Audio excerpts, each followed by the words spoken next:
Kenapa dia berjuang ni? Dia kata orang atas suruh. Orang atas tu siapa dia? Wali-wali, dia kata. Wali-wali tu yang mana satu? Dan ni ada kalak ni seolah-olah macam kerasukan. Nak supaya Dr. Mahathir letak jawatan. Malaysia ni ditakbirkan ikut pemerintahan Islam.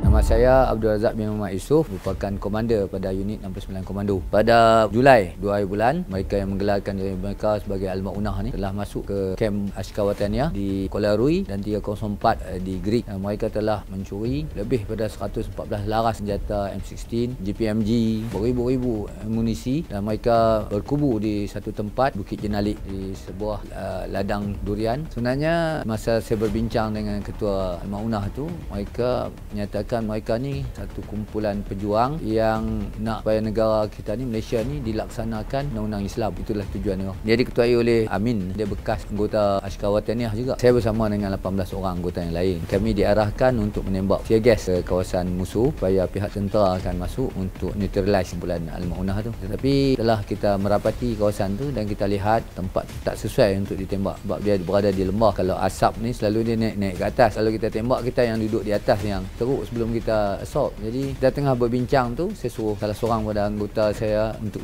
buka set. Kita dapat maklumat ada 2 orang anggota Al-Maunah ni dah keluar, lari meninggalkan pasukan dia dan ditangkap. Dan menurut laporan mengatakan yang ramai lagi yang nak menyerah diri macam dia orang tu. Daripada laporan itu menguatkan saya untuk masuk ke kawasan tu. Kalau boleh kita neutralize dengan cara yang baik, cara yang aman, kan? Sebab apa-apa kejadian krisis ni kita akan cuba selesaikan dengan cara yang aman dulu. Dan serangan yang membunuh ini merupakan final option. Dan ini yang kita cuba buat. Sebab tu adanya kumpulan perundi. Dan terjadinya krisis, kita akan cuba berunding dulu. Dan once beyond repair punya situation, masa itulah tindakan yang terakhir kita buat. Kalau tidak, kita akan cuba neutralize dengan cara perundingan. Dan ini yang saya buat ikut ni. Dan saya merapatilah betul-betul rapat. Hinggalah saya dah sampai ke satu batu tu. Yang batu tu berada lebih kurang daripada sungai tempat water point anggota Al-Maunah ni gunakan. Salah seorang pada anggota Al-Maunah ni turun dan masa tu dia ambil sembahyang. Masa dia turun ambil sembahyang tu, saya tengah mengikuti pergerakan dia tu dengan bedekkan senjata tu. Bila tengok-tengok dia tengah ambil sembahyang tu, Allah, kita terasa hati dia nak ambil sembahyang tu. Aku tak sembahyang lagi ni. Jadi kita kata dalam hati tu, menyerah layup. Kita tak tahu sama ada intuition dia. Kita bercakap dengan hati ni, dia dengar perkataan menyerah layup tu daripada hati ataupun terpacul daripada mulut kita. Kita pun tak tahu masa tu kan. Kita tengah doa kan. Dia melangut ke atas, memang dia tengok saya tengah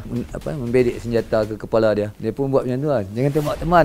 Teman mujahidin. Itu kata je. Tu saya jawablah, takkan teman nak tembak kan. Dia pun kata teman nak menyerah, tapi bagi teman mandi dulu. Dia kata dia nak menyerah, tapi bagi dia ambil sembahyang dulu. Macam mana dengan yang lain? Sebenarnya bekas anggota polis juga dengan 69 ni. Tapi sebab dia terlibat dengan Arkam, dia diberi kata 2 lah. Sama ada nak duduk dalam 69 ataupun kekal dengan Arkam. Dia pilih untuk kekal dengan Arkam dan berhenti pada polis lah. Jadi kita tolong kosongkan senjata tu, keluarkan magazin dan kosongkan senjata untuk dia dan letak senjata tu di tempat ni lah. Saya tanya siapa dia ketua ni. Saya minta supaya Zaid ni tunjukkan saya, kenalkan saya dengan Amin. Jadi bila saya sampai kepada Amin, dan saya pun bagi salam lah. Saya terus ni lah, ini Amin kan yang keluar daripada majalah Seni Bela Diri apa semua tu. Sebenarnya itu adalah ice breaking saya dengan Amin. Kita tahu yang dia silat, kita bagi tahu kita orang silat. Dan kita tanya dia, kenapa buat macam ni? Dalam silat, dia tak kata salah tumbuk kalau kita kalah. Dia tak kata kita salah tendang sebab kita kalah. Dia kata kita salah langkah. Dan kalau tengok baca bukulah tentang ni, bila dia tersalah langkah, dia kecundang. Langkah yang dia ambil ni salah, saya kata. Kenapa betulkan langkah ni? Jadi mungkin pada pengenalan yang saya tunjukkan pada dia tu, dia macam shock lah. Jadi saya tanya dia lah, apa tujuan perjuangan dia ni? Dia kata yang pertama nak supaya Dr. Mahathir letak jawatan. Yang keduanya, Malaysia ni ditakbirkan ikut pemerintahan Islam. Saya katakan pada dia, kalau Mahathir letak jawatan, dilaksanakan pemerintahan Islam, siapa yang nak jadi pemerintah saja. Dia kata kita carilah ulama-ulama yang boleh jadi pemerintah kan. Kita kata dengan keadaan yang begini, takkan dia pula yang jadi pemerintah. Saya kata sebab apa yang dia buat ni tak menggambarkan kuatan diri dia lah untuk nak jadi pemerintah. Yang pertama, dia menggunakan kekerasan. Dalam kejadian ni ramai yang terbunuh. Bila dia kata nak dilaksanakan Islam, saya kena test dia pengetahuan dia tentang Islam juga. Saya pun katakanlah, tahu tak dalam Islam ni kita disuruh menyeru orang dengan cara yang baik. Ud'u ila sabili rabbika bil hikmah wal mau'izatil hasanah. Terulah ke jalan Tuhan kamu dengan cara hikmah, contoh tauladan yang baik. Tahu tak apa dia hikmah? Saya tanya dia kan. Dalam hikmah ni dia ada maslahat mursalat, dia ada istihsan, dia pun banyak pusing cakap pun semua. Dia distract kita dengan inilah. Baju ayat bagi Pak Syekh ni. Saya panggil dia ustaz dan dia panggil saya